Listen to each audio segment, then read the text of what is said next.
Then the Lord appeared to him by the terebinth trees of Mamre, as he was sitting in the tent door in the heat of the day. So he lifted his eyes and looked, and behold, 3 men were standing by him.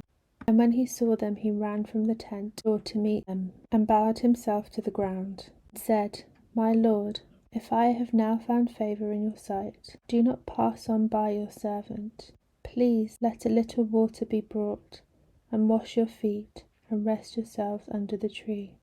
And I will bring a morsel of bread, that you may refresh your hearts. After that you may pass by, inasmuch as you have come to your servant. They said, Do as you have said. So Abraham hurried into the tent to Sarah and said, Quickly make ready 3 measures of fine meal, knead it and make cakes. And Abraham ran to the herd, took a tender and good calf, gave it to a young man, and he hastened to prepare it. So he took butter and milk and the calf which he had prepared, and set it before them, and he stood by them under the tree as they ate.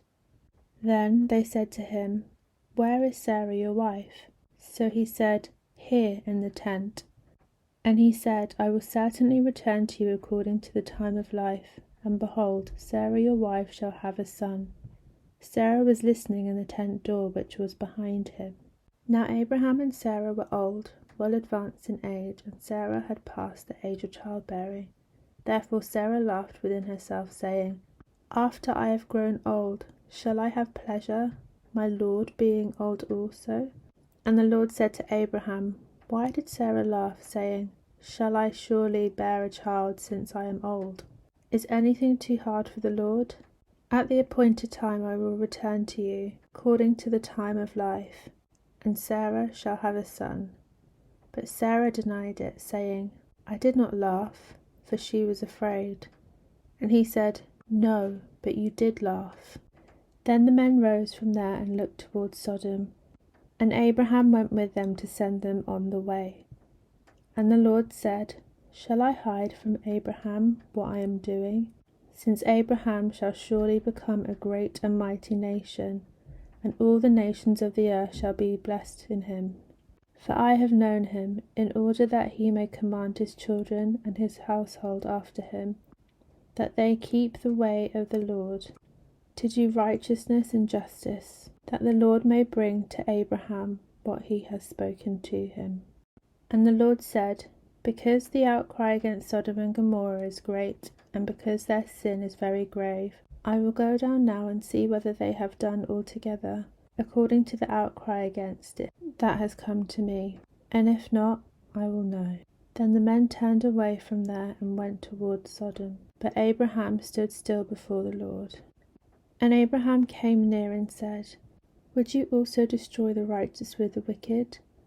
Suppose there are 50 righteous within the city, would you also destroy the place, and not spare it for the 50 righteous that were in it? Far be it from you to do such a thing as this, to slay the righteous with the wicked, so that the righteous should be as the wicked. Far be it from you. Shall not the judge of all the earth do right? So the Lord said, If I find in Sodom 50 righteous within the city, then I will spare all the place for their sakes. Then Abraham answered and said, Indeed now, I who am but dust and ashes have taken it upon myself to speak to the Lord. Suppose there were 5 less than 50 righteous. Would you destroy all of the city for lack of 5? So he said, If I find there 45, I will not destroy it. And he spoke to him yet again and said, Suppose there are 40 found there. So he said, I will not do it for the sake of 40. Then he said, Let not the Lord be angry, and I will speak. Suppose 30 should be found there. So he said, I will not do it if I find 30 there. And he said, Indeed now, I have taken it upon myself to speak to the Lord. Suppose 20 should be found there. So he said, I will not destroy it for the sake of 20. Then he said, Let not the Lord be angry, and I will speak once more. Suppose 10 should be found there. And he said, I will not destroy it for the sake of 10. So the Lord went away as soon as he had finished speaking with Abraham, and Abraham returned to his place. Now the two angels came to Sodom in the evening, and Lot was sitting in the gate of Sodom. When Lot saw them, he rose to meet them, and he bowed himself with his face toward the ground. And he said, Hear now, my lords, please turn in to your servant's house and spend the night, and wash your feet, then you may rise early and go on your way. And they said, No, but we will spend the night in the open square. But he insisted strongly, so they turned in to him and entered his house. Then he made them a feast, and baked unleavened bread, and they ate. Now before they lay down, the men of the city, the men of Sodom, both old and young, all the people from every quarter, surrounded the house. And they called to Lot and said to him, Where are the men who came to you tonight? Bring them out that we may know them carnally. So Lot went out to them through the doorway, shut the door behind him, and said, Please, my brethren, do not do so wickedly. See now, I have 2 daughters who have not known a man. Please, let me bring them out to you, and you may do to them as you wish. Only do nothing to these men, since this is the reason they have come under the shadow of my roof. And they said, Stand back. Then they said, This one came in to stay here, and he keeps acting as a judge. Now we will deal worse with you than with them. So they pressed hard against the man Lot, and came near to break down the door. But the men reached out their hands and pulled Lot into the house with them, and shut the door. They struck the men who were at the doorway of the house with blindness, both small and great, so that they became weary trying to find the door. Then the men said to Lot, Have you anyone else here? Son-in-law, your sons, your daughters, and whomever you have in the city? Take them out of this place. For we will destroy this place, because the outcry against them has grown great before the face of the Lord, and the Lord has sent us to destroy it. So Lot went out and spoke to his sons-in-law, who had married his daughters, and said, Get up, get out of this place, for the Lord will destroy this city. But to his sons-in-law he seemed to be joking. When the morning dawned, the angels urged Lot to hurry, saying, Arise, take your wife and your 2 daughters who are here, lest you be consumed in the punishment of the city. And while he lingered, the men took hold of his hand, his wife's hand, and the hands of his 2 daughters, the Lord being merciful to him. And they brought him out, and set him outside the city. So it came to pass, when they had brought them outside, that he said, Escape for your life. Do not look behind you, nor stay anywhere in the plain.